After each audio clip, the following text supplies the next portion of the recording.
Y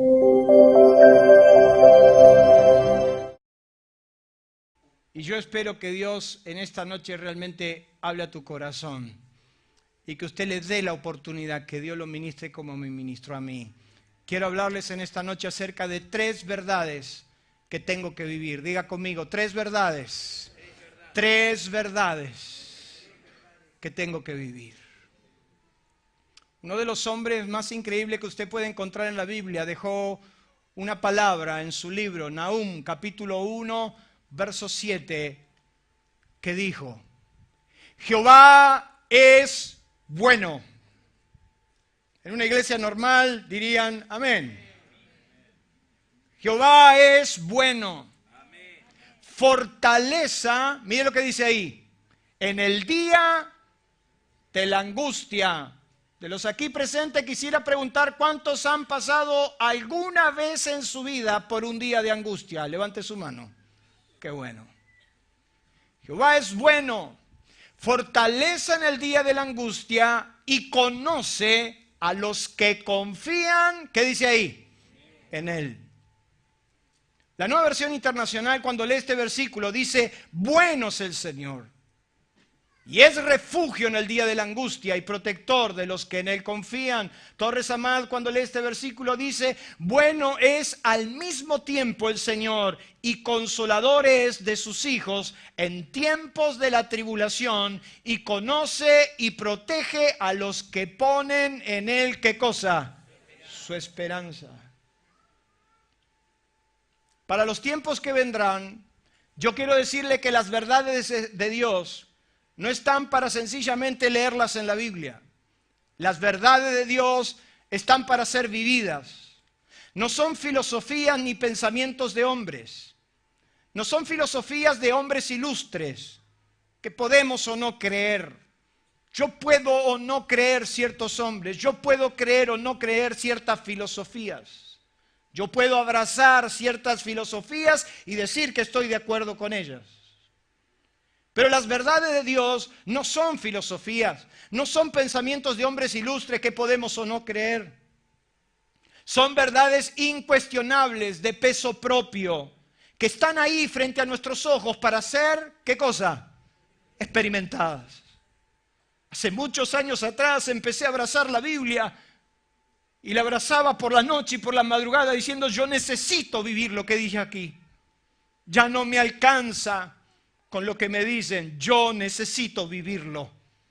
Las verdades de Dios están ahí frente a nuestros ojos, merecen la oportunidad de ser vivida. Mire lo que dice ahí: la teoría se vuelve irrefutable, ¿cuándo? Cuando se experimenta, ya que la gente dudará de lo que digas, cuestionará lo que pienses, pero jamás pondrá en duda lo que vivas. Si tu experiencia simplemente es teoría, a mí no me alcanza. La teoría se vuelve irrefutable. Es ahí cuando ni siquiera los agnósticos te pueden cuestionar. Ni siquiera el peor de los incrédulos te puede decir algo. Cuando esa teoría se vuelve experiencia. Ya no estás hablando de lo que te contaron, estás hablando de lo que viviste y eso no se puede cuestionar. Por eso el apóstol San Juan decía: lo que era desde el principio, lo que hemos oído, lo que hemos visto con nuestros ojos, lo que hemos contemplado y palparon nuestras manos tocante al verbo de vida, lo que hemos visto y oído, eso os anunciamos. Juan está diciendo: lo que yo toqué, lo que yo vi. Qué hermosas conversaciones tendremos con Juan y con Pedro y con los discípulos que estuvieron al lado del Señor. Jesús le dijo: bienaventurados ustedes porque ven. Ellos tuvieron la experiencia de ver, de tocar, de oír, de sentir. Ellos lo vieron al Señor enojado, lo vieron al Señor compasivo, lo vieron lleno de misericordia, lo vieron cuando sanó a los enfermos, lo vieron, y cuando Juan tomó el lápiz empezó a escribir y dijo: yo no estoy escribiendo lo que me contaron, yo estoy escribiendo lo que he vivido. Amén. Y de eso se trata. Cuando la teoría se transforma en experiencia. Diga conmigo: cuando la teoría se transforma en experiencia. Por eso usted va a encontrar que ese ciego que había sido sanado, ¿se acuerda usted? El domingo pasado les hablé y estuve hablando acerca de lo raro que es el Señor, de cómo lo sanó.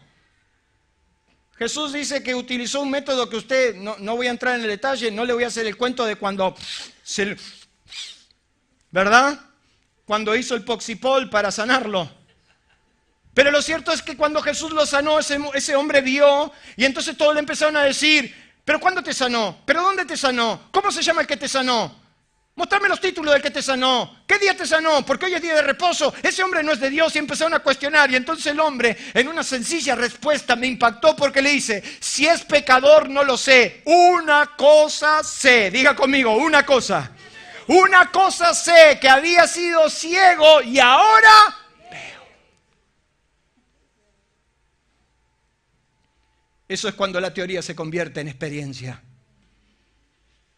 Cuando puede decir, mira, yo no sé si está bien o está mal. Yo no sé si es tan lícito o no es lícito. Yo lo único que sé es que mi vida estaba arruinada y Jesucristo la transformó. Ese es el evangelio de Jesucristo. La oportunidad que Dios le da al hombre de dar vuelta a la página de su historia cuando lo desea. Se lo dijo a Nicodemo y Nicodemo no lo entendió. Y le dijo, como tú siendo maestro no entiendes esto, puedes nacer de nuevo. ¿Qué le está diciendo? Puedes dar vuelta a la página y empezar de nuevo. ¿A cuánto le gusta empezar de nuevo? Todos los años arrancamos de cero. Hoy, este año bajo de peso, este año me porto bien. Y a fin de año llegás igual. Diga conmigo cuando la teoría se transforma en experiencia. Por eso, dice que los alguaciles que fueron a buscar a Jesús y no pudieron buscarlo, y cuando los religiosos le dijeron, ¿por qué no lo trajeron? Ellos dijeron, jamás hombre alguno nos habló como este hombre. ¡Wow! ¡Qué experiencia!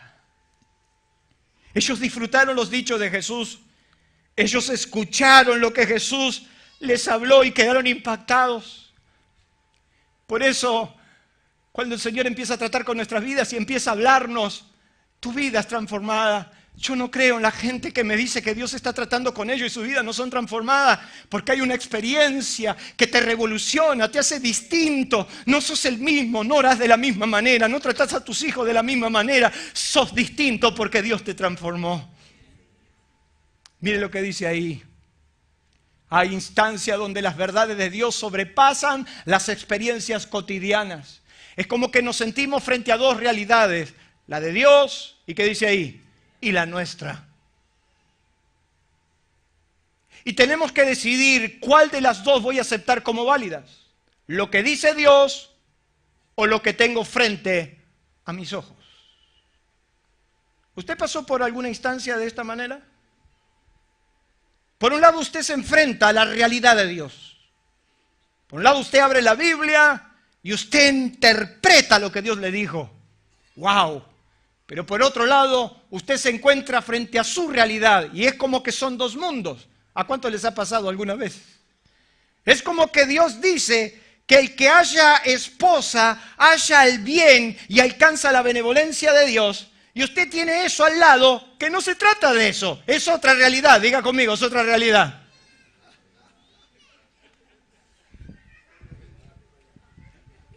El que encuentra esposa halla el bien, y usted más que encontró el bien, usted encontró la horma de su zapato que lo tiene, ¿sí o no?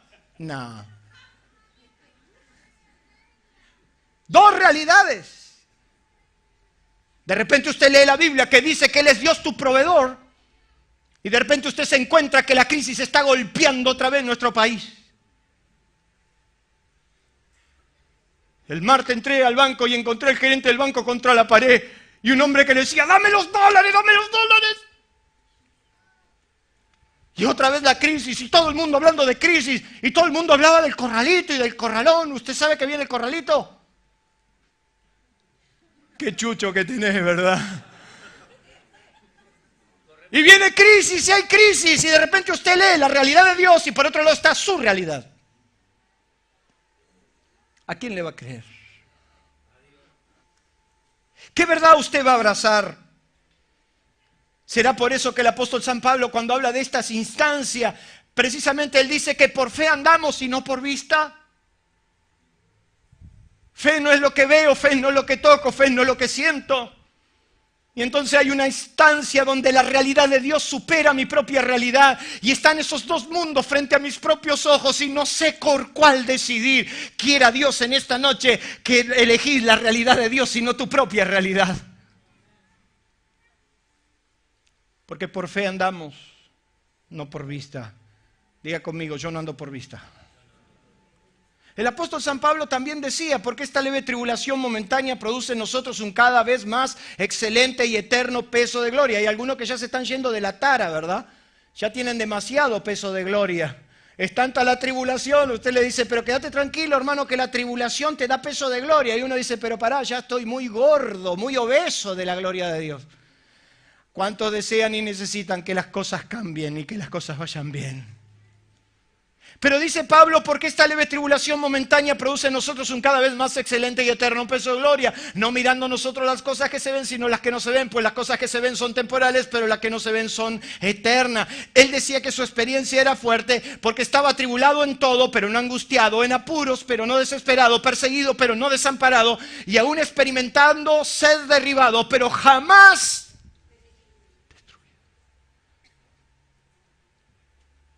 hay verdades de Dios que se tienen que vivir y que la teoría se tiene que transformar en experiencia.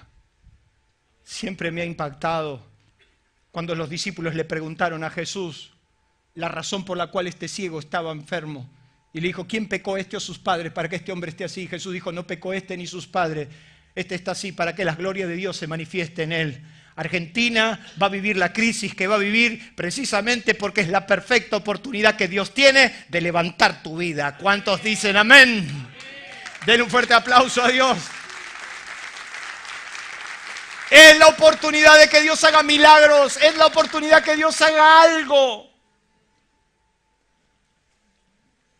Esa experiencia fue más allá de lo que él vivía. Y yo te invito por eso a que hay 3 verdades que tenés que vivir. Decirle al que tenía al lado, hay 3 verdades que tenés que vivir. Número 1,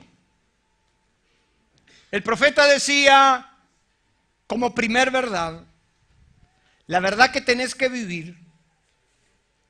Él decía, Jehová es bueno. La primer verdad que tenés que experimentar es que Dios es bueno. Lo decimos de memoria, lo cantamos de memoria, lo entendemos de memoria, pero ¿usted ha vivido la bondad de Dios? ¿Sabe usted qué es bondad? Cualidad de bueno, inclinado a hacer el bien, cortesía. A mí me encanta porque nuestro Dios es un Dios tan respetable. Es un Dios tan bueno que hasta es cortés. Eso me ha impactado durante mucho tiempo. Dios no es un Dios que te agarra así a las piñas y a las trompadas. Dios es un Dios que si no le das el lugar, Él no lo toma. Es un Dios que no solamente tiene una inclinación a hacer lo bueno, sino que está dispuesto a hacerlo y que como lo buen cortés que es, no va a hacer nada si usted no se lo permite. Todo el mundo sabe que Dios es bueno. La pregunta es si lo pudimos vivir. Hubieron hombres que más allá de su experiencia lo supieron y lo vivieron. Por ejemplo, David en uno de sus salmos dice que él hubiera desmayado. Mire lo que dice, en el Salmo 27 él escribe y dice como una experiencia brutal de la que él estaba viviendo. Dice, hubiera yo desmayado si no creyere que veré la bondad de Dios en la tierra de los vivientes. O sea, lo bueno de Dios lo vas a vivir en el planeta Tierra. Gracias, Daniel. A mí me enseñaron de chiquito que Dios era bueno, pero te fulminaba con los ojos. Era tan duro lo que aprendíamos y entendíamos que era difícil hasta irse al cielo. Y yo le contaba a los hermanos los otros domingos que era tan difícil irse al cielo que era para algunos pocos escogidos. Nos costaba asociar la idea de que Dios era bueno. Es más, teníamos asociada la imagen del Dios de la religión, del Dios serio, el Dios enojado, el Dios que te mira todos los errores, que te está escarbando para encontrarte en qué fallaste. Ustedes no tuvieron esa imagen y por momentos, hasta nuestro momento de oración, hermanos, si no usted piense y fíjese lo que son nuestras oraciones. A mí me encanta escuchar a la gente orar. Por ejemplo, si usted hubiera ido a mi época, en la iglesia donde nosotros nacimos, no es una crítica, pero claro, era tanto el terror que se le tenía a Dios, que la gente inmediatamente asociaba con el Dios del castigo, ¿verdad? Y si chocaste es porque no viniste al culto de oración. Y si te pasó algo, por algo te pasó. Nos costaba asociar. Ahora David decía que él hubiera desmayado, se hubiera deprimido, se hubiera desinflado, si uno creyere que él en la tierra de los vivientes comprobaría la bondad de Dios. Y yo quiero decirle que yo he comprobado que Dios ha sido bueno para mí.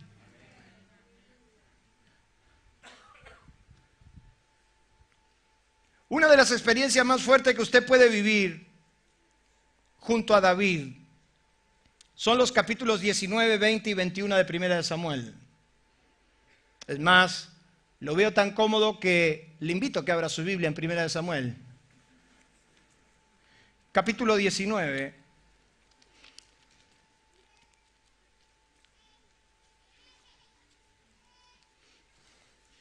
¿Cómo está? ¿Estamos bien? Mire que tengo para 2 horas. Gracias. Si usted lee los capítulos 19, 20 y 21 de 1 Samuel, usted va a encontrar que David no la estaba pasando bien. Dejó de ser el campeón de Israel que mató a Goliat de un honderazo. Tremenda hazaña.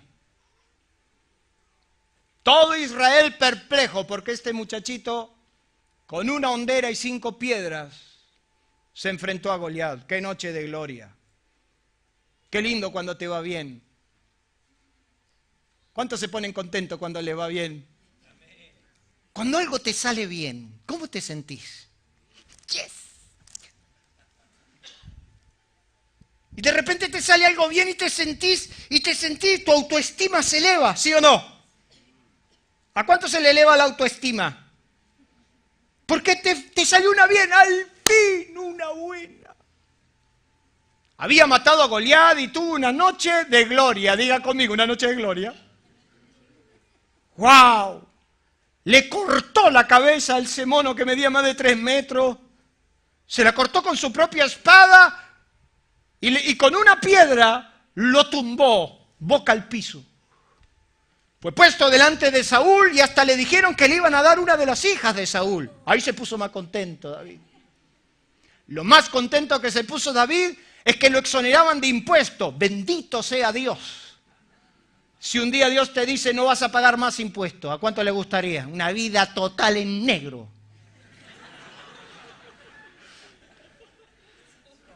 ¡Gloria! A David lo exoneraron de los impuestos. Supuestamente le daban la hija mayor, que después lo engatusaron, le dijeron no, la mayor no, es la otra. Es muy feo pelear por una y que te den la otra. Yo peleé por Cecilia, si me hubieran dado otra no la agarraba. Pero lo cierto es que David tuvo una noche de gloria. Es más, escuchó cómo las doncellas iban cantando y saltando y diciendo, Saúl mató a miles y David a 10,000. Y entonces David a sus adentros dijo, soy más grande que Saúl. Había recibido el cuenco de aceite de nada menos y nada más que Samuel, que era una institución. Yo me lo imagino a David soñando con escribir un libro. Las 10 claves para derribar a Goliat. Los 20 motivos por los cuales las 10 claves funcionan. Las 50 puertas que abrimos para que las 20 razones y los 10 motivos tengan éxito. Toda una vida firmando autógrafos. Era el rey elegido. La gloria del reino le esperaba. Hasta que Saúl tuvo la genialidad de empezar a perseguirlo porque vio en él un rival. Y se llenó de celos. Y David jamás se imaginó, jamás se imaginó lo que le esperaba. El peor de los errores de David fue matar a Goliat. Porque si él se hubiera quedado con las ovejas del padre del otro lado, estaría tocando el arpa el resto de su vida. Salió del anonimato, tumbó al gigante, es el campeón de Israel, y de ser el campeón de Israel pasó a ser el peligro más grande del reino, y Saúl lo empezó a celar, y no solamente lo empezó a celar, lo empezó a perseguir, y le empezó a tirar lanzas hasta casi que lo mata. Diga conmigo, ay de David. Jamás imaginó David esto. En primer lugar, tiene sentencia de muerte. Capítulo 19 de Primera de Samuel dice: habló Saúl a Jonatán su hijo y a todos sus siervos para que matasen a David. Ya no hay vuelta. El decreto del rey estaba firmado: maten a David. Si usted ve el capítulo 20, usted empieza a ver que David empieza a tener preguntas sin respuesta. El capítulo 20, verso 1, mire lo que dice David. David, cuando se juntó con Jonatán, dice que David huyó a Nadab en Rama y vino delante de Jonatán y dijo: ¿qué he hecho? Dígamelo usted. Yo. Dígame la verdad si alguna vez usted no oró así. ¿Qué hice? ¿Qué he hecho yo? David empieza a tener preguntas sin respuestas. Yo no sé si a usted le pasa, pero a mí me pasa y muy seguido. Pero yo he aprendido, hermano, porque así cabezón como me ve, yo aprendo. Y ya he aprendido que las preguntas que no tienen respuesta no me las hago más. Así que decirle al que tenía al lado: no te las hagas más. ¿Vio la gente que empieza a filosofar? Y agarra a la pobre esposa de psicóloga. Si usted quiere un psicólogo, acá nosotros tenemos 3 para recomendarle. Pero no agarre a su pobre esposa de psicóloga, porque su esposa está esperando de usted, en la imagen de liderazgo que tiene, bendito Hijo de Dios, un refugio, un líder, un hombre que diga: es para allá. Su mujer está esperando que usted agarre, se pare a la mañana en la cocina y diga: el Señor me habló, flaca. Este año no nos vamos a Miami, nos vamos a Mar de Ajó. ¿Se da cuenta? ¿Qué espera la mujer? Un líder. Un hombre que le está esperando a la mujer con un mate bien tempranito y le digo: ya sé lo que vamos a hacer con el cabezón adolescente que tenemos. Lo vamos a mandar a trabajar. Tiene la directiva clara. La mujer necesita, y las mujeres me están mirando, pero la mujer necesita ese liderazgo. Porque al hombre le fue dado y a la mujer le hace bien y no es machista. Gracias, Aide. Eso es un milagro.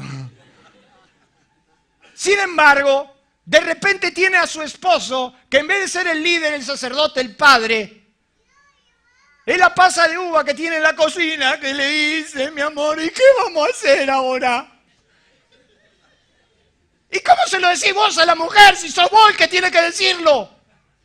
¿Cuántas mujeres se sienten identificadas con lo que estoy diciendo? Y entonces el hombre le dice a la mujer: ¿y qué vamos a hacer? No, te juro que no sé para dónde ir, le dice. No use a su esposa de psicóloga. Si usted necesita un psicólogo, nosotros le recomendamos: vaya a un psicólogo, desahóguese, no venga de su pastor no es psicólogo. Yo no soy psicólogo. Quiero que quede claro, no soy psicólogo. Hay gente que te quiere agarrar de psicólogo. Y yo le dije a usted una vez, yo fui, mi mujer ahí tomó el liderazgo, me mandó al médico y estaba frente a un box de psicólogo y escuché, porque las paredes eran muy delgadas, y escuché toda la sesión de psicología, y entonces ahí entendí, estaba sentadito y el Señor me dijo: así te quieren en la iglesia, te quieren usar de psicólogo. Yo no soy psicólogo. Si querés te escucho, pero te puedo dar una palabra de Dios, no más que eso. Ahora, sinceramente, esas preguntas estaban ahí sin respuesta. David empezó a tener preguntas sin respuesta. Tiene hambre y se tiene que ir urgente de la tierra, y entonces tiene que pedirle urgente al sacerdote Ahimelech que le dé los panes de la propiciación porque tiene hambre. Llega un momento que se transforma y busca refugio en Gad, una de las ciudades de los filisteos. Fíjese la decadencia de David. Se va a buscar refugio en Gad, en Aquis, el rey, y la Biblia nos dice que lo identificaron los filisteos, y entonces cuando se sintió identificado se hizo el loco. David se hace el loco. ¿Lo leyó alguna vez? Y se hacía que se le caía la baba. Y se hacía que escribía por las paredes.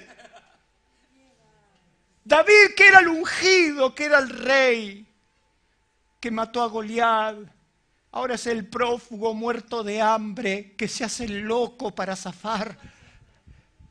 Y entonces va a inaugurar el mejor de los lugares. Inaugura Adulam. Vaya al capítulo 21, por favor. Quiero ponerlo en el marco. Capítulo 21 de Primera de Samuel dice que vino David a Nob, al sacerdote Imelec, y usted conoce, y ahí está toda la historia. Y él ahí donde pide refugio, y se encuentra en esa situación donde tiene que simular. Vaya al capítulo 22. Y entonces en el versículo 1 dice que entonces luego David huyó a la cueva de Adulam. Mire qué lugar bonito. Y cuando sus hermanos y toda la casa de su padre lo supieron, vinieron allí a él y se juntaron con él todos los afligidos, todos los que estaban endeudados, todos los que se hallaban en amargura de espíritu, o sea, todos los depre. Y fue hecho, ¿qué dice ahí? Jefe de ellos. O sea, era el jefe de todos los depresivos de Adulam. En Adulam se concentraron todos los vagos, atorrantes, delincuentes. La peor calaña estaba en Adulam. En Adulam había un cartelito que decía Cerviño 3788. Bienvenidos a Adulam. El que pensaba que era el rey, de golpe se encuentra rodeado, dice, de 400 hombres, que eran 400 gallinas. Deprimidos, angustiados. Los padres que le dijeron, hasta tuvimos que dejar las ovejas por tu culpa. En ese hermoso estado, David compone uno de los salmos más extraordinarios que usted puede leer, y es el Salmo 34. Si usted me acompaña en su Biblia, busque el Salmo 34. Porque en el Salmo 34 usted va a encontrar una de las expresiones más hermosas de David. Si usted lo leería al pasar, usted no se daría cuenta de lo que está pasando aquí, pero mire lo que dice el Salmo 34, verso 1. Arranca David diciendo, bendeciré a Jehová en todo, aunque esté en la cueva de Adulam, aunque esté rodeado de sátrapas, de delincuentes. Ese era el ejército. Depresivo, yo me lo imagino a David en la cueva mirando al depre de la esquina.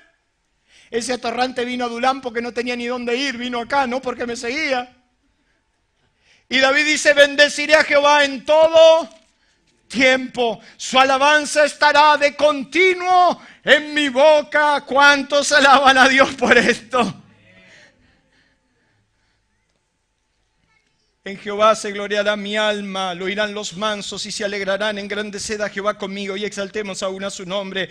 Busqué a Jehová y él me oyó y me libró de todos mis temores. Los que miraron a él fueron alumbrados y sus rostros no fueron avergonzados. Este pobre clamó y lo oyó Jehová y lo libró de todas sus angustias. El ángel de Jehová campa alrededor de los que le temen y los defiende. Y mire lo que dice, por favor, el versículo 8. Gustad, gustad y ved que es bueno Jehová.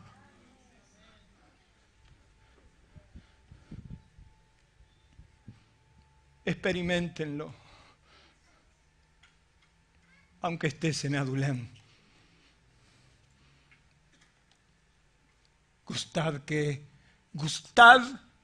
y ved.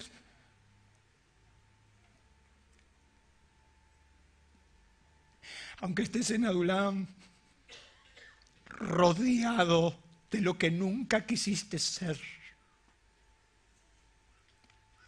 y tu propósito se caiga frente a tus ojos en 1000 pedazos, y todos los recuerdos de gloria se transformen en cenizas,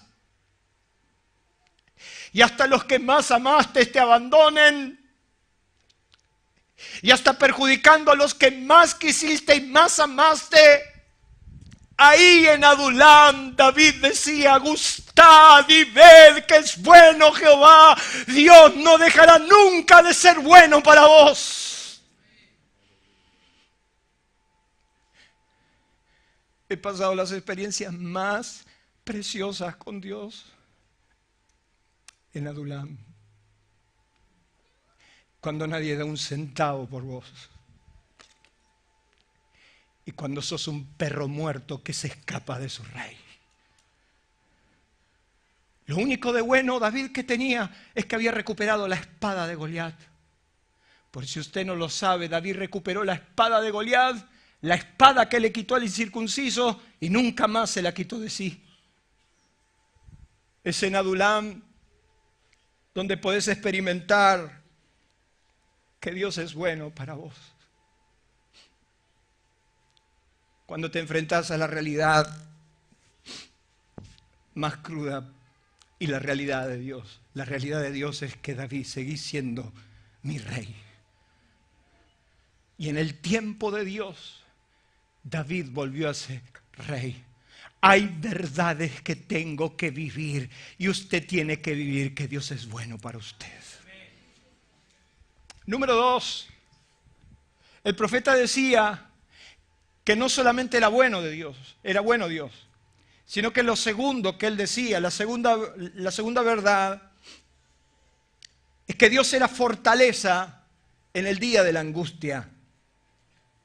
La angustia tiene que ver con el abatimiento y la tristeza, la aflicción, congoja y ansiedad. Dicen los diccionarios que la angustia es el temor opresivo, sin causas aparentes, apriete, sensación de apuro, sofoco, opresión, dolor, sufrimiento. Si le daría el micrófono a Dayana o a Nati o a Griselda, me dirían que sería lo más parecido a lo que sería un ataque de pánico, de ansiedad, de dolor, de quebranto, de angustia, de sofoco. La gente que padece estos trastornos te dice: yo no sé lo que me pasa, pero de repente me siento morir. El otro día, hablando con un empresario amigo, un hombre que tiene todo, lo que usted pensaría que tiene todo para ser feliz, me dijo: yo estoy a lo más bien en mi oficina, pero de repente me agarra un sofoco, me agarra un pánico, me agarra un miedo que me abrazo a la columna. Angustia. Yo no sé si usted ha pasado por ahí, pero ¿quién no ha pasado por la angustia? El sentir un nudo en la garganta. ¿Le ha pasado? ¿Cuántos han pasado por la angustia? Por favor. Y es tanto el dolor que no lo podés contar. Es más, si cometés el error de contar lo que sentís, tampoco te van a entender. Contame que te va a hacer bien. Y ahí le abre el corazón y le dice lo que le pasa, lo que le está pasando. Y el otro no lo entendió, y como no lo entendió, lo juzgó, lo condenó y le puso una estampita para el infierno. La angustia. Hay momentos en nuestra vida que es preferible. ¿Cuántos dicen amén? Callar. Y entonces te volvés silencioso, casi inexpresible, que no omitís sonido. Es más, te comunicás con tu entorno más cercano simplemente con un sí y con un no. ¿Cuántos saben de lo que les estoy hablando? Te volvés lo más parecido a un ermitaño. Sos el hombre de las cavernas. Ya estás peludo como el hombre de las cavernas. Y todo el mundo tratándote de sacar, pero cada vez estás más adentro. ¿Quién no ha pasado por ahí? El profeta da por un hecho algo que muchos quieren ignorar y que se preocupan en negar. la aflicción también le llega al justo. Porque dice que Él es fortaleza en el tiempo de angustia. Quiere decir que la angustia también lo vas a vivir. Y nos hemos preocupado por decir, no, un buen hijo de Dios no va a pasar por ahí. Y yo quiero decirte en el nombre del Señor que es parte de nuestra vida. Y es su nombre. Y es su gloria. Pasamos por ahí. Por eso usted va a encontrar que los hijos de Coré, cuando entonaron su Salmo 84, dijo, bienaventurado el hombre que tiene en ti sus fuerzas y en cuyo corazón están tus caminos, atravesando el valle de lágrimas, lo cambian en fuente. La bendición que tenemos que podemos cambiar nuestro estado de angustia por un estado superior. Veremos a Dios obrar en la angustia, arrancándote de la depresión. Mi hermano, usted no me lo va a creer, pero yo hubo épocas que no me quería ni bañar. Y si no, pregúntenle a mi esposa. Pero después se me iba, ¿no? Como a las 6 de la tarde me decía, o te bañás o no dormís al lado mío. La angustia. El sentirte oprimido. Jeremías lo supo. Moisés y su generación también. Cuando Dios comisiona a Moisés, le dice Dios a Moisés, bien he visto la aflicción de mi pueblo y he decidido liberarlos.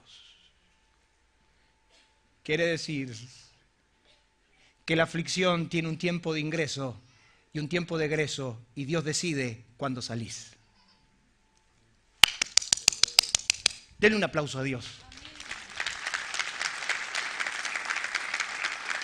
Quiere decir que hay un día, hay una hora, hay un momento donde Dios decide que se termine la aflicción.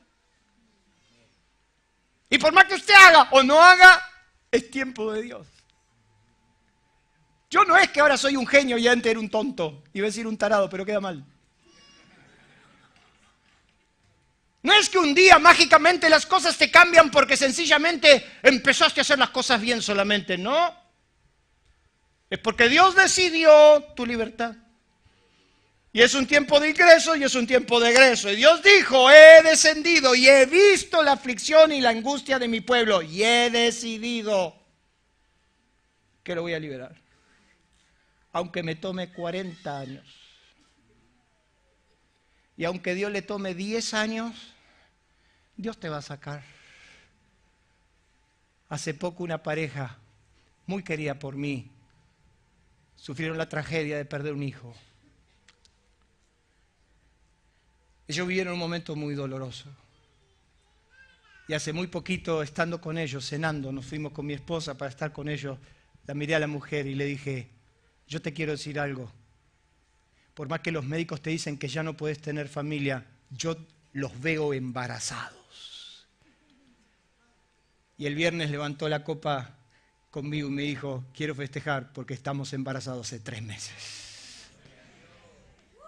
Dios lo puede hacer. Tenga cuidado si yo le profetizo porque puede quedar embarazado. Pero dice que eres fortaleza en el día de la angustia, en los tiempos difíciles. Jesús habló de ese estado y dijo bien claro que en el mundo tendríamos aflicciones, pero que confiemos, Él iba a vencer el mundo. Dice que Jesús, tomando a Pedro y a los hijos de Zebedeo, comenzó a entristecerse y a angustiarse en gran manera. Él también pasó por ahí. Pero dice que vino un ángel para confortarlo. Y fue consolado por Dios. Él decía, Padre, si quieras, pasa de mí esta copa, pero no se haga mi voluntad, sino la tuya. Y se le apareció un ángel del cielo para fortalecerlo. Él pasó por ahí. Y la razón por la que Él te puede liberar de esa angustia es porque Él pasó por ahí.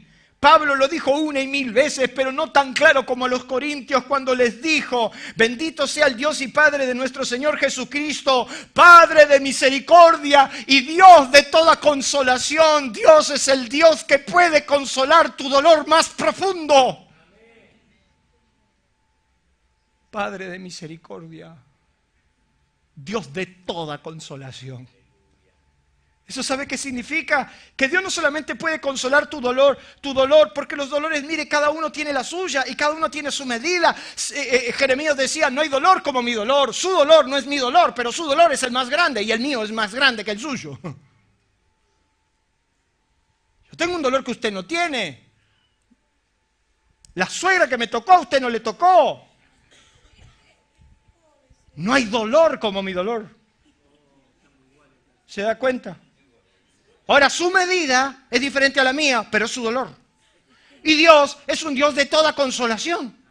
Dios no solamente consuela tus problemas económicos, Dios consuela tus problemas emocionales. Dios es Dios de toda consolación. Diga conmigo, Dios es Dios de toda consolación.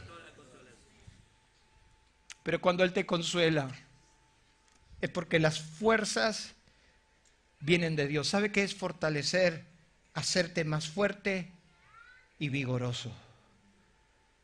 O sea que en la aflicción Dios te hace más fuerte y te hace más vigoroso. ¿Cuántos dicen amén? En medio de la aflicción te hará más fuerte, porque las fuerzas son de Él y no tuyas. Por eso Pablo decía, por lo demás, hermanos míos, fortaleceos en el Señor y en el poder de su fuerza. Por eso Pablo decía, fortalecidos con todo poder, conforme a la potencia de su gloria, para toda paciencia y longanimidad. Por eso Pablo decía, todo lo puedo en Cristo que me da las fuerzas. ¿Sabe cuándo las cosas cambian? Cuando las fuerzas son de Dios. Estaba por no contárselo, pero se lo voy a contar porque estamos en familia. Yo no hablo de mis problemas, pero he pasado los últimos 2 años muy duros. Y hace muy poquito tiempo, en una de esas madrugadas interminables con Dios, Dios me dijo, ¿sabes cuál es el problema, Ángel? No me estás dejando a mí.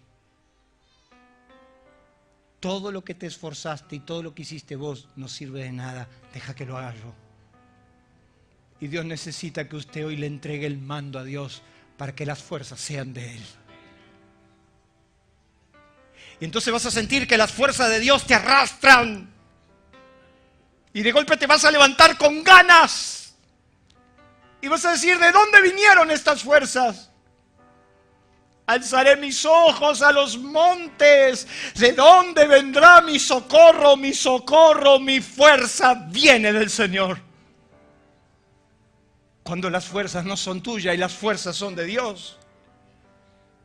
Pedro decía, mas el Dios de toda gracia que nos llamó a su gloria eterna en Jesucristo, después que hayáis padecido un poco de tiempo, Él mismo os perfeccione, Él mismo afirme, fortalezca y establezca. Esa verdad la tenés que vivir. Tenés que sentir como que te pusieron un turbo. Y de golpe tus fuerzas son sobrenaturales. Son las fuerzas de Dios. Dios es bueno a vivirlo. Dios es fortaleza en tiempos difíciles a vivirlo. Qué lindo que se va a poner Argentina. Qué lindo que es vivir en Buenos Aires. ¿Cuánto dicen amén? Se está poniendo lindo los cortes, los tumultos. Ahora puedes mirar a tu Señor y decir, viene día de angustia, y más si usted se conecta a TN, Infobae y le da.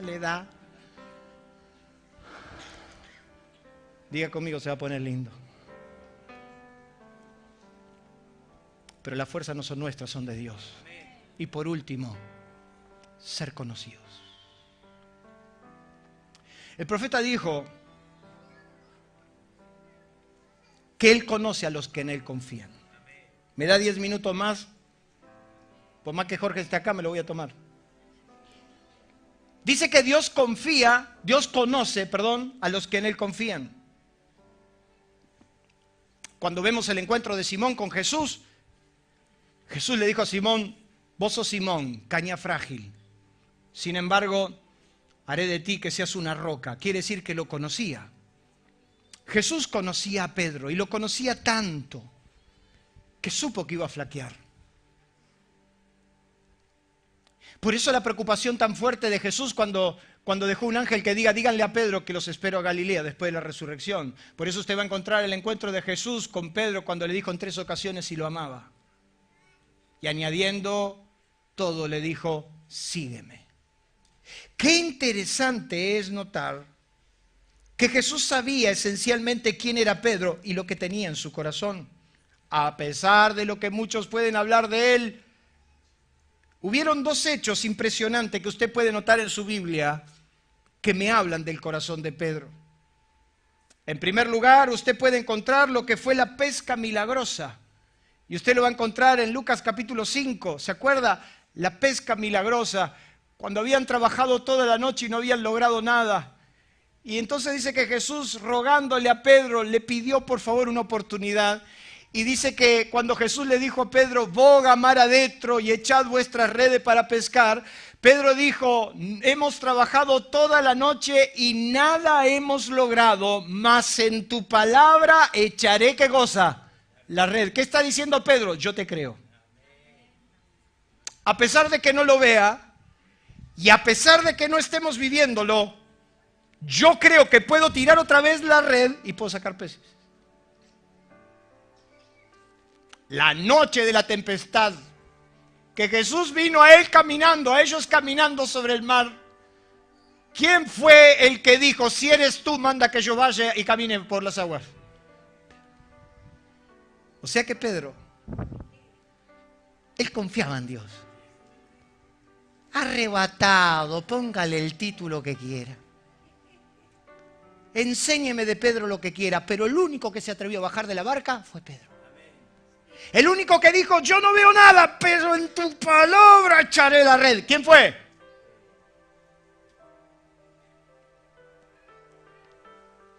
Y es por eso que usted va a entender por qué Jesús confiaba tanto en Pedro, porque él conocía a los que confiaban.